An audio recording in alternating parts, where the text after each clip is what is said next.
Puji beserta syukur senantiasa selalu kita persembahkan kepada Allah Subhanahu wa taala atas segala limpahan rahmat, karunia dan nikmat-Nya kepada kita semua. Dan pada malam ini Allah masih memberikan kita umur panjang, sehat badan, sehingga kita masih dapat menikmati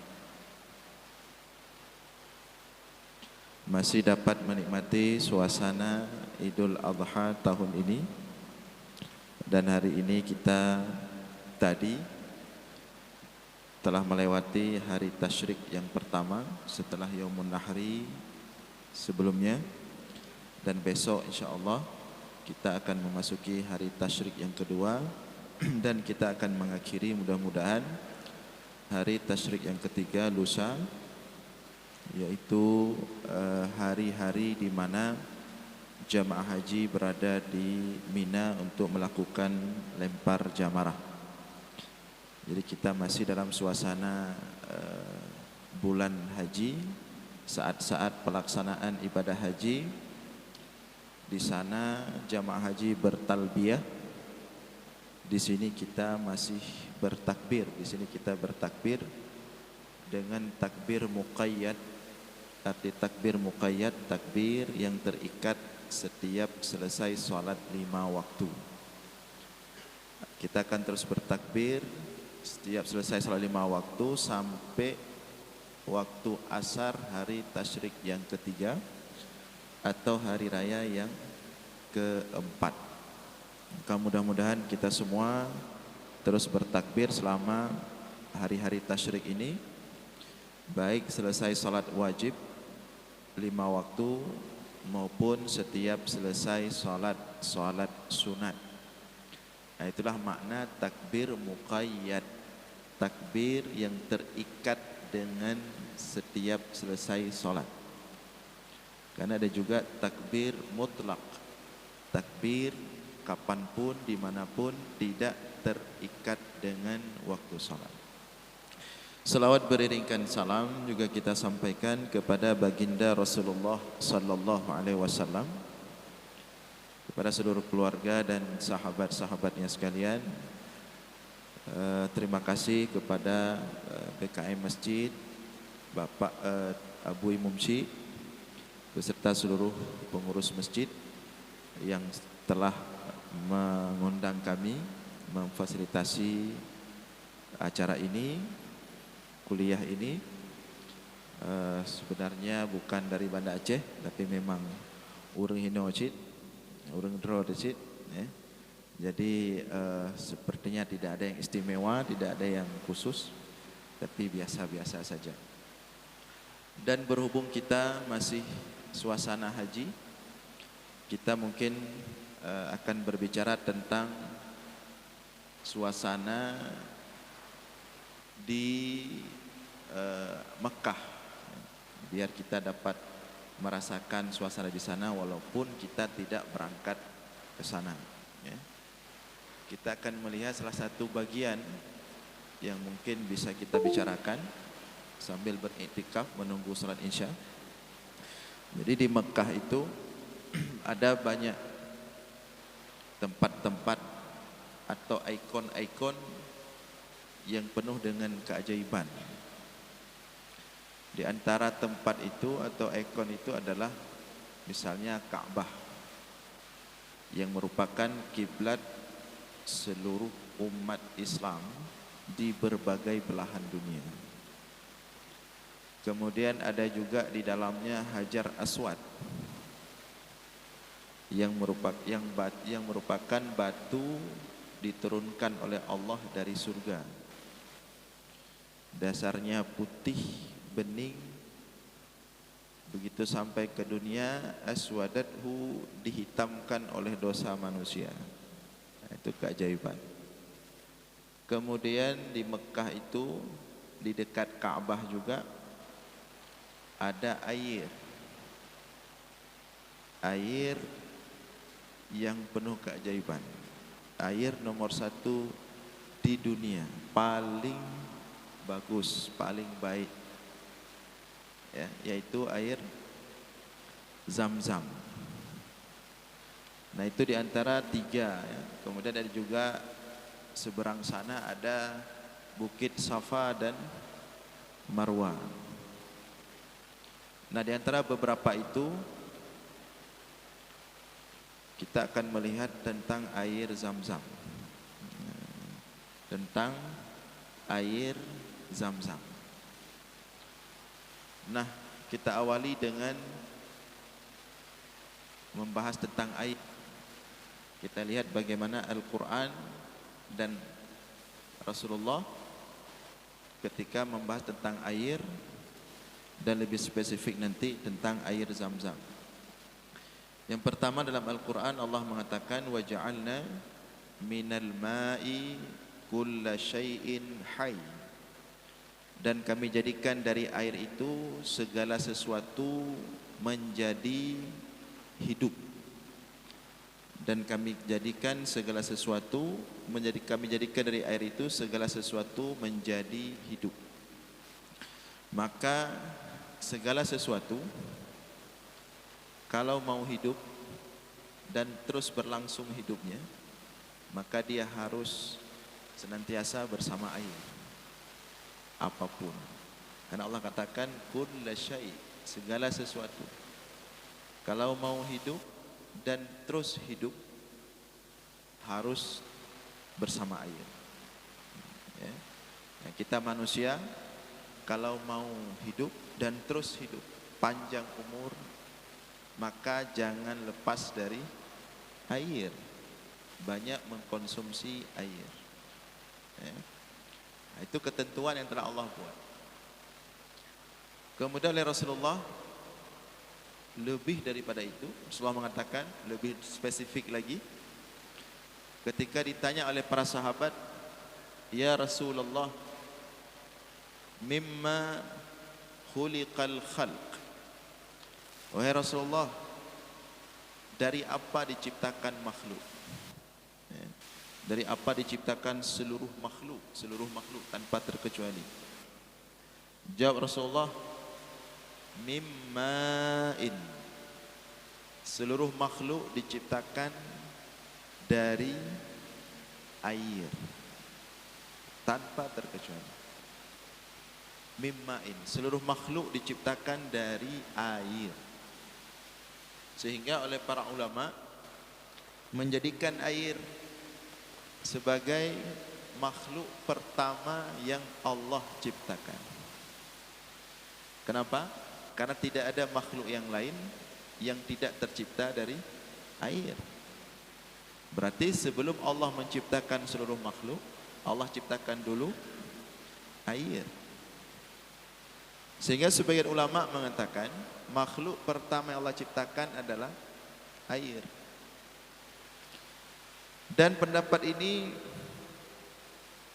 menjadi antitesis pendapat yang mengatakan makhluk pertama yang Allah ciptakan arasy, ya. Makhluk yang pertama Allah ciptakan arasy. Ada hadis lain yang menjelaskan bahwa makhluk pertama yang Allah ciptakan arasy, makhluk paling utama dan makhluk paling besar dan paling tinggi letaknya daripada seluruh makhluk yang lain. Nah, pendapat ini kuat yang mengatakan arasy itu ciptaan Allah yang pertama. Bahkan ini pendapat yang paling kuat dari antara yang lain. Tapi pendapat ini tidak bisa membantah pendapat yang mengatakan air dulu sebelum arasy. Yang pertama adalah hadis yang tadi, semua makhluk Allah ciptakan dari air. Yang kedua, ayat Al-Quran yang berbunyi wa kana arsyuhu 'alal ma'. Arasy Allah itu berada di atas air. Berarti menunjukkan air dulu baru arasy. Seperti rumah di atas tanah, berarti tanah dulu baru dibuat rumah. Nah, ketika Allah mengatakan wa kana arsyuhu 'alal ma', arasy Allah itu berada di atas air, berarti duluan ada air dulu, baru kemudian diciptakan arasy di atasnya. Kemudian kita juga membantah juga pendapat yang ketiga yang mengatakan ciptaan Allah yang pertama bukan arash, bukan air, tapi al-qalam, pena. Inna awwala ma khalaqallahu al-qalam. Thumma qala uktub. Qal bima aktub. Qala Allah uktub maqadira kulla syai'. Ada hadis lain mengatakan yang pertama Allah ciptakan adalah al-qalam. Apa itu al-qalam? Pena. Pena. Faqala uktub, setelah Allah ciptakan al-qalam, pena, Allah katakan kepada pena, uktub, tulis. Ditanya sama pena, bimadza aktub? Apa yang aku tulis wahai Allah? Kata Allah, uktub maqadira kulla syai'. Tulislah takdir segala sesuatu. Jadi sebelum segala sesuatu ada beserta takdirnya, itu ditulis dulu oleh pena. Berarti menunjukkan yang pertama ciptaan Allah itu adalah pena, ditulis dulu. Kemudian baru diciptakan satu persatu. Nah, jadi menarik tentang air di sini secara sejarah. Ya. Jadi air itu masuk dalam kategori ciptaan Allah yang pertama. Dan antara tiga tadi, arash, al-qalam, dan air. Ya. Sebagian ulama menguatkan air. Nah, jadi arash itu terletak di atas air. Nanti air di bawah arash itulah yang mengalir ke surga-surga. Kan arash itu di atas surga. Jadi kita nanti, ya, Allah kehendaki mudah-mudahan masuk surga semua. Di atap surga itu adalah arash. Nah, sungai-sungai yang ada di surga itu mengalir dari air yang ada di bawah arash. Maka dengan demikian sebenarnya, ya, memang makhluk Allah yang paling banyak adalah air. Makhluk Allah paling besar arash. Makhluk Allah paling banyak adalah air. Dari sisi penciptaannya. Nah, sebagian air dari arash tadi kemudian mengalir ke sungai, ke sungai-sungai di surga. Kemudian dari sungai-sungai di surga itu ada yang mengalir ke bumi. Itu dalam hadis Sahih Bukhari disebutkan air dari sungai Sihun. Ada sungai di bumi ini, sungai Sihun dan sungai Furat.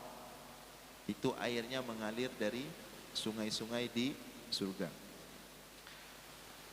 Namun menarik, oleh Imam Al-Bajuri dalam hasyiahnya terhadap kitab Fathul Qarib, atau kita sebut di sini kitab Hasyiah Al-Bajuri. Imam Bajuri di situ menukilkan pendapat dari para ulama termasuk Imam As-Subki, disebutkan bahwa air itu, ya, air yang paling mulia itu ada beberapa. Yang pertama, air yang paling mulia itu ma naba'a min asabi'in nabiy sallallahu alaihi wasallam. Air yang keluar dari jari-jari Rasulullah sallallahu alaihi wasallam. Itu air yang paling mulia, mengalahkan segala air, termasuk air Zam-Zam. Ya, termasuk nanti air Al-Kautsar dan air-air yang lain.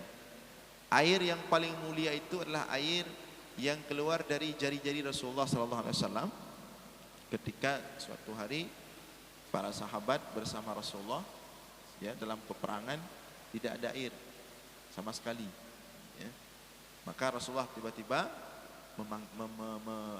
meminta kepada para sahabat untuk bawa ember, semacam wadah.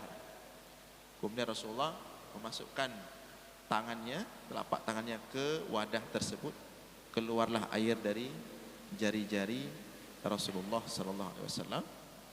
Air itu memenuhi wadah, dipakai untuk berwudu dan diminum oleh ribuan para sahabat. Nah, dan semuanya tercukupi, kenyang, dan bisa dipakai untuk berwudu semua. Dan air itu tidak akan ada lagi sampai hari kiamat, khusus pada waktu itu.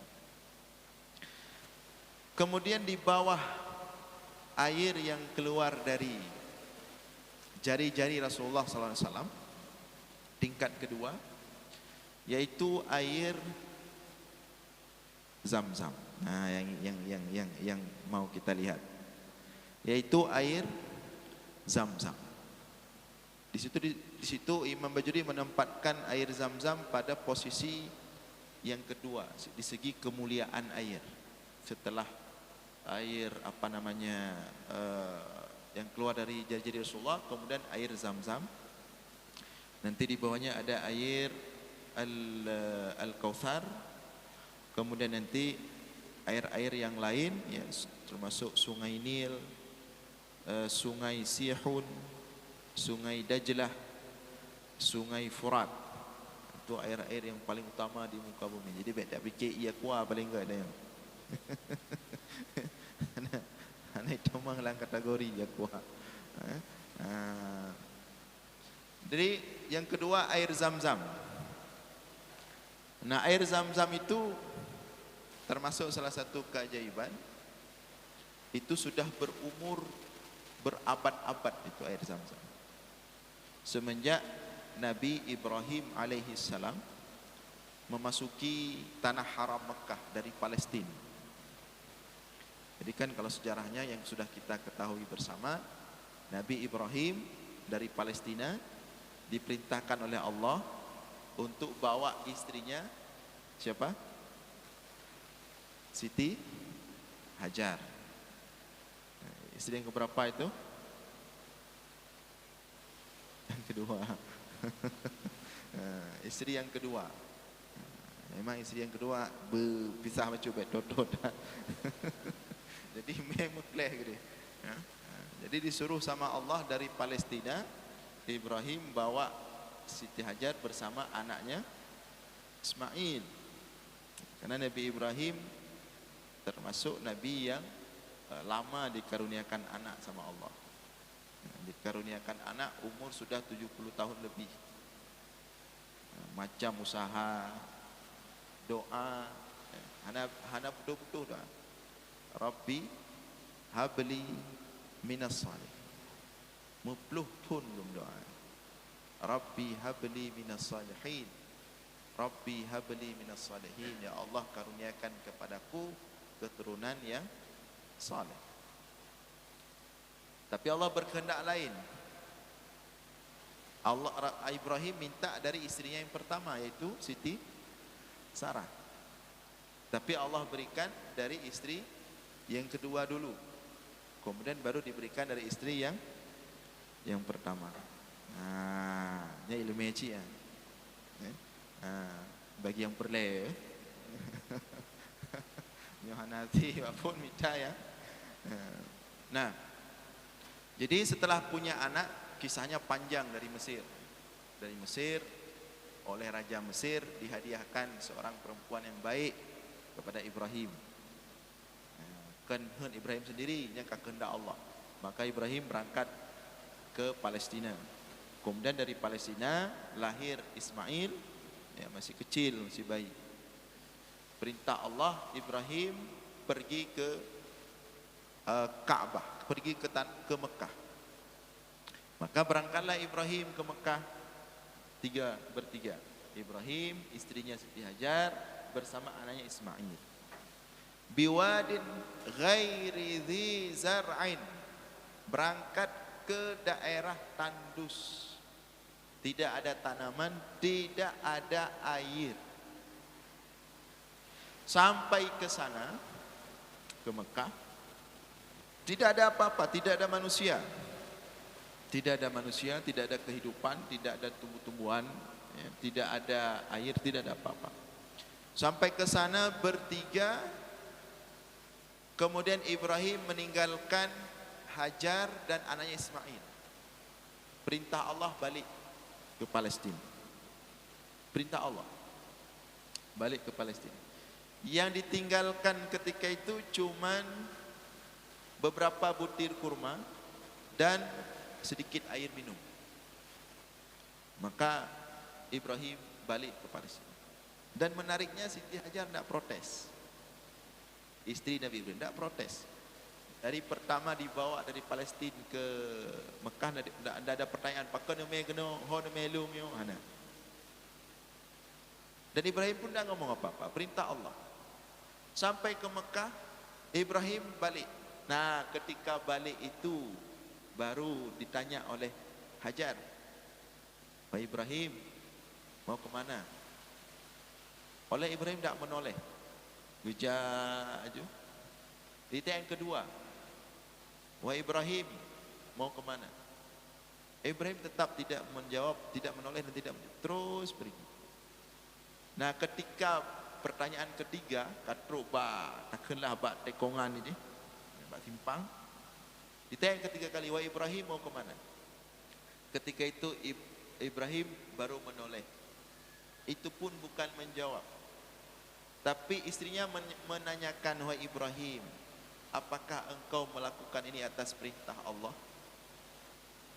Ibrahim cuma menjawab, iya, aku melakukan ini atas perintah Allah. Maka kemudian istrinya Siti Hajar tidak ada protes-protes. Kalau begitu berangkatlah. Berangkatlah. Maka Ibrahim melihat istrinya dalam kondisi seperti itu. Nah, so suami hanawu, ya. Tapi perintah Allah. Kalian istri, kalian anak mandang mirah 70 tahun kagam doa baru nak anak gium tinggal oleh Allah ini. Berangkat. Maka ketika itu Ibrahim berdoa kepada Allah sebagaimana tersebut doanya dalam Al-Quran, Rabbi inni askantu, ya Allah, aku tempatkan dzurriyyati, keturunanku Ismail, biwadin ghairi dzi zar'in 'inda baitikal muharram, di tempat yang tidak ada kehidupan, tidak ada tumbuh-tumbuhan, tidak ada air. Inda baitikal muharram, di rumahmu yang mulia ini, di rumahmu, liyuqimus salat, agar mereka dapat mendirikan salat. Maka kemudian Ibrahim berdoa kepada Allah, warzuqhum minas samarat, berikan mereka rezeki ya Allah daripada tumbuh-tumbuhan, la'allahum yashkurun, agar mereka dapat bersyukur. Berangkat Ibrahim, tinggallah Siti Hajar dengan Ismail yang sekitar beberapa meter, sekitar 18 meter, 20 meter dari Ka'bah arah tenggara. Duduk inan Hajar dengan Ismail. Waktu berjalan, mereka makan beberapa kurma yang ditinggalkan oleh Ibrahim. Mereka minum hingga kabeh kurma habis, kabeh. Anak mulai lapar. Ismail menangis, minta air, minta susu, minta makanan. Maka kemudian Siti Hajar, wanita yang salihah, hendak ketepu ke Ibrahim. Mulailah Siti Hajar keliling-keliling, lihat kanan, lihat kiri kanan, jak keno, jak kedi. Akhirnya tidak jauh dari Ka'bah, Siti Hajar naik ke bukit Safa. Ke bukit Safa, kalen kelikut, melihat ke lembah apakah ada air. Kemudian dari bukit Safa turun, naik ke bukit Marwah. Kalen terus bukit Marwah, kalen. Demam menyo Safa Marwah jino hantar bayang tayo kisahnya. Karena Safa Marwah jino kalau ke lam hotel, bangunan mandu. Kisah ini tanpa ada bangunan, memang bukit. Dia tengok itu bukitnya jino, hendak rasa itu bukit le, keramik mandum kabuton le pupu nandung, ya. Tapi dulu ketika Siti Hajar itu masih betul-betul bukit. Marwah, getren, lam Safa, getren, lam Marwah. Urina kebingungan. Suami anak berangkat. Terakhir naik ke Marwah. Setelah keliling-keliling 7 kali. Yang ibadah sa'i, salah satu rukun haji. Sampai di Marwah, Hajar mendengar suara, sami'at sautan, suara seperti naureng tengah kukuh si pupa. Ada riwayat mengatakan tengah kukuh si pupa, ada riwayat mengatakan ada suara sedang menginjak sesuatu, naureng tengah gejih pehen ke sintop tanah ngaki. Dan itu suara malaikat Jibril. Ya, natabar riwayat ge sintop tanah dengan tapak, natabar riwayat gekuh dengan sayup Jibril. Nah begitu Siti Hajar mendengar suara itu, cepat-cepat dia menoleh ke arah suara itu.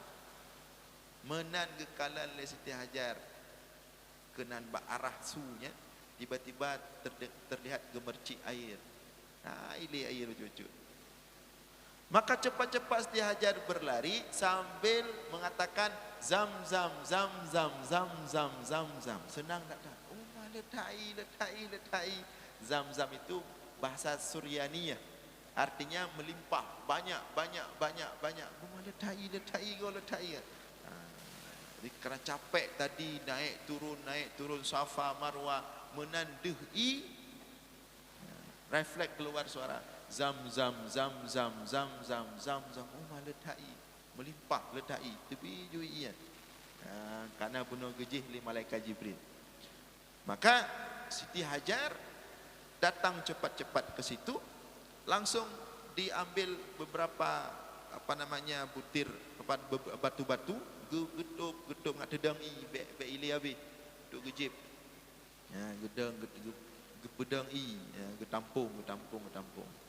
Nah, semenjak itulah air Zam-Zam itu ada. Sampai hari ini sudah perjalanan beberapa abad, meribe tahun, 4 abad lebih, jauh lebih, sampai hari ini, dan tidak pernah berhenti. Setiap detik dia mengalirkan 11 sampai 18 liter setiap detik. 11 sampai 18 liter setiap detik. Yang tidak detik dah kena 18 liter tidak detik. 3 minit 18 kali 60 berarti ni. Ya, 18 kali 60 sekitar leher tuh berarti. Leher tuh 60 sekian ya. Kemudian leher tuh 60 atau sekian kali jam 60 menit. Sekian puluh ribu liter dalam waktu 1 jam. Maka kali 24 jam, berapa liter itu keluar air Zam-Zam itu? Tipuro Madinah mentang lewat darat ime ton di Zam-Zam. Belum lagi yang dibagi ke seluruh penjuru dunia. Setiap orang umrah hijau Sabah apa kan? Sabah peluk 4 kilo. Sampai sekarang air Zam-Zam itu terus kita nikmati. Hana habis-habis. Menyojamun dasar Roy tempat Zam-Zamnya naik pegat pagi becut. Naik pegat bekhis lah haji. Nada hulua. Jadi menjadi tatawahnya tidak kalan sumur Zam-Zam. Naik beton bacut, kemudian dipegat pagar keliling sumurnya itu. Tapi tahun 80-an ya, dihilangkan itu. Jadi sumur Zam-Zam itu dibuat di bawah. Hadir dah kala ka hidup mendu. Karena ramai sekali orang tawaf mengganggu. Jadi pengambilan air Zam-Zam itu tidak lewat atas lagi. Dan sudah menggunakan teknologi yang sangat canggih. Itu semenjak Raja Abdullah. Menjamun segala tahun 80-an kan, segala masa Raja Abdullah memang agak sedikit manual pengambilan air Zam-Zam. Sehingga karena agak manual dan leureun kerja hana rapi. Jadi air zam-zam itu pernah terindikasi mengandung zat arsenik yang berpotensi kena penyakit kanker. Arsenik, zernik, arsenik. Dan itu sempat heboh waktu itu. Tapi kemudian pada masa Raja Abdullah, ya, dirubah semua proses pengambilan air zam-zam yang cara-cara manual diganti dengan teknologi yang tinggi dengan menghabiskan ratusan juta dolar untuk proses itu. Jadi hanale cara manual. Maka air zam-zam pun terjaga, sterilnya itu terjaga, tidak mencampur dengan macam-macam tu. Sebab menyuawai nak cerita, kadang-kadang datang orang entah dari mana-mana, model cok di maju, ile iruh koknya kena. Ile iruh macam dum, ya. Dia tanya model kulah zaman tu sembahyang pak kulah. Dia bedah bunga subuh, tu sembahyang pak kulah. Mata mandum nyan lalam babah kenan mandum. Baju tapo, tapi sehat dah sih. Jadi sekarang air zam-zam tidak lagi seperti itu. Sekarang sudah sistem teknologi yang canggih. Nah, itu sekilas tentang bagaimana histori atau sejarah keluar air zam-zam dan sampai hari ini. Dan bahkan pernah air zam-zam itu gimana perkara? Gada. Bukan terhenti airnya. Titiknya hilang. Nah, itu juga pernah ada sejarah itu ketika masuk kisah dengan Yaman, ya, beberapa kabilah pergi ke sana lakiban prosesi sempat hilang titik air zam-zam. Lagi sempat hilang Hajar Aswad. Hajar Aswad itu sempat hilang. Lebih kurang 20 tahun Hajar Aswadnya hanai tempat. Ketika masuk satu kelompok orang aliran Syiah Ismailiyah, pemberontak, masuk mereka ke Saudi, kemudian mengambil kendali Ka'bah, kemudian mereka bawa lari itu Hajar Aswad selama 20 tahun lebih. Tapi Allah sudah berjanji, itu tanah haram Allah jaga. Ada hohoi melain balik demam bata. Yang jino yang dalam Ka'bahnya Hajar Aswad asli, ya. Tak fikir kahwin, dan asli memang sempat hilang dulu beberapa puluh tahun, tapi sudah balik kembali.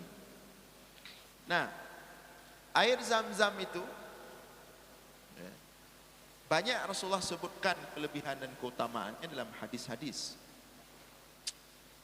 Di antara penggunaan air zam-zam, pernah digunakan oleh malaikat untuk mensucikan dan membersihkan hati Rasulullah sallallahu alaihi wasallam. Kan ada peristiwa belah hati. Ada peristiwa belah hati Rasulullah itu 4 kali peristiwa itu. Di Rasulullah kecil, di Bani Sa'diyah. Kemudian di antaranya ketika mau Isra Mi'raj. Jadi ketika mau Isra Mi'raj, Rasulullah dibersihkan dulu hatinya. Diambil, dibawa ke Mekah, dibelah hatinya, kemudian dibelah pada dadanya, kemudian diambil hatinya, gerah dengan zam-zam. Kata malaikat, dicuci hati Rasulullah itu dari, dalam tafsir Ibnu Katsir, dari al-hiq wal hasad, penyakit iri dan dengki. Maka setelah proses pencucian itu, Rasulullah tidak ada lagi penyakit itu. Beliau tanya saya, Rasulullah, nah penyakitnya kehana, makin malim makin rayu ada yang. Cuma kan hana tanya yang hana ya. Yang hana sama kita cuma Rasulullah. Kali gerah le malaikat. Yang lain mandum nah. Cuma tinggal itu orang pelihara lah dia penyakitnya. Yang tun. ialah yang lehai itu gepelara penyakitnya. Karena gepelara je gebut. Gadam getun. Yang hana sama sekali cuman Rasulullah sallallahu alaihi wasallam kali gerah oleh malaikat. Maka dari kisah belah hati Rasulullahnya, Zamzam je ke salah satu media untuk tanya beglih hati. Maka di antara doa ketika jib Zamzam, dalam doa ba Allah, ya Allah, beglih hati lu dengan inyo ya Allah. Ini beglih daripada penyakit dengki dan iri hati. Sahabat mandumna kata orang. Ya. Ketika deh kau lebih bacut, agak musrat bacut. Yang kenyataannya. Nice serat yang kenyataannya. Dan yang mandum. Tidak kala tetangga nak lebih bacut serap. Ya. Jadi beda-beda nak bidang roy, bak urung ilmu nak modern roy itu ada yang. Nah yang mempaki tabuh rangkang lain balai dengan balai ya. Yang tayang cik. Pakai ijak dengar kedih pakai hana ijak balung pui yak dengar yang pui pegah ya. Yang tayang cik main. Ya. Nah baju tapor ya. Maka Zamzam salah satu kegunaannya untuk beglih hati. Jadi ketika jeb Zamzam need ya Allah le beglih hati lu ngan Zamzam. Walaupun ada doa khusus je tajuk Zamzam.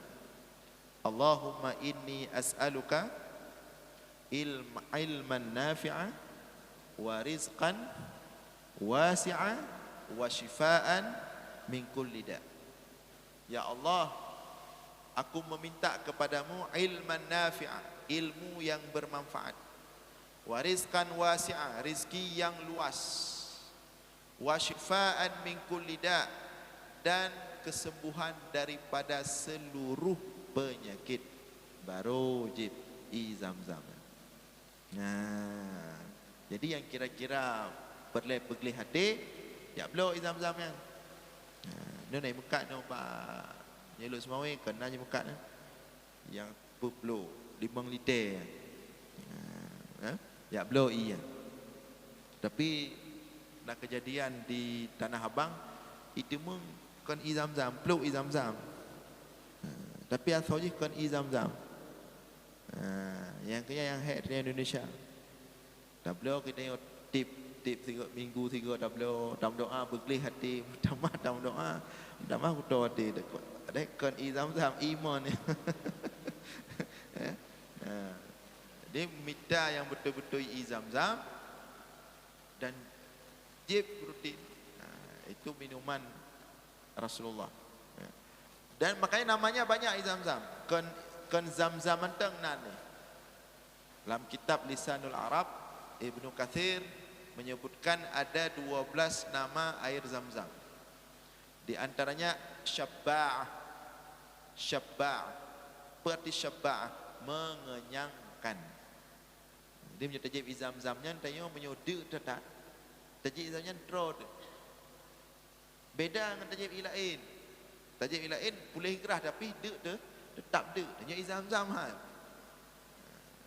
Tajib trod. Lagi ada baju makanan. Trod. Maka Zamzam juga diberikan nama Syabba'ah, mengenyangkan. Sesuai dengan hadis Rasulullah, tak muta'amin, makanan gizi bagi seluruh makanan. Kemudian air Zamzam juga punya nama murwiyah. Apa arti murwiyah? Yang menyegarkan. Tajik Zamzam segar. Ya, segar. Segar babah, segar badan, segar pikiran, segar hati. Nanjih murwiyah. Kemudian air Zamzam juga punya nama nafi'ah, kan?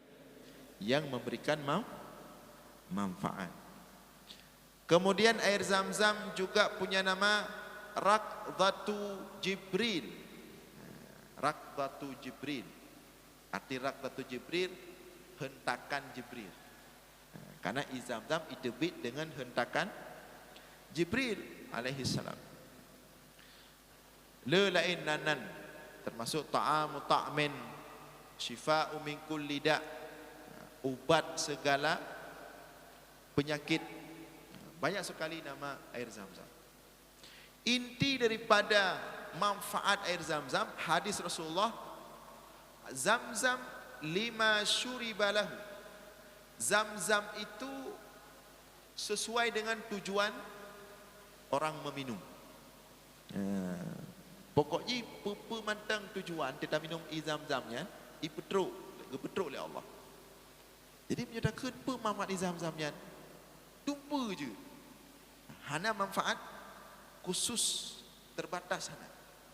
Rasul mengatakan Zamzam lima syuribalahu. Zamzam itu sesuai tujuan diminum. Menyatakan tujuan dah minum untuk beli hati pun, maka Zamzam itu beli hati dia. Menyatakan tujuan dah minum untuk sehat badan, maka Zamzam itu sehat badan dia. Menyatakan tujuan dah minum untuk pulih dari sakit, maka Zamzam itu pulih sakit dia. Menyatakan tujuan dah minum untuk menghaya-haya sombong, maka Zamzam itu sombong dia wajib. Karena lima syuribalah sesuai dengan tujuan. Kadang nak orang ke membong dengan Zamzam kan. Kamu rumah nak lejik ya kuat ka Zamzam je nak. Kata bombong je. Maka je gembong. Pokoknya lima syuribalahu. Maka bagi siapapun, maka seharusnya dia nak Zamzam di rumah. Ya. Nak Zamzam di rumah. Kebenar baca menyo memang nak rezeki ya. Jadi tiga go tajib beli, ambil letat belah ubud.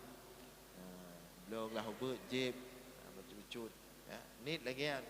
Berbeli hati, bersehat badan, berpulih sakit. Jadi itu bagus ya.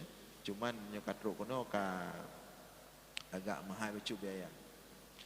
Nah, hadirin sekalian yang dimuliakan oleh Allah, ini tentang air Zamzam. Jadi kepada ibu pun, pertama ia debit dari jarum Rasulullah, yang kedua Zamzam, yang kelima Al-Kautsar. Itu apa habis hadisnya? Al-Kautsar adalah salah satu telaga yang ada di hari akhirat. Nah, telaga dalam surga. Nah, telaga di luar surga. Semua Nabi ada telaga nanti dari akhirat. Mandum Nabi, nah telaga haudun, nah telaga masing-masing huru akhirat. Jadi tip Nabinya gepreh umat bak telaga masing-masing. Nabi Adam preh umat gedang samping telaga roh. Nabi Nuh samping telaga roh. Nabi Ibrahim samping telaga roh. Rasulullah di samping telaga roh. Nyan sebelum tamang surga.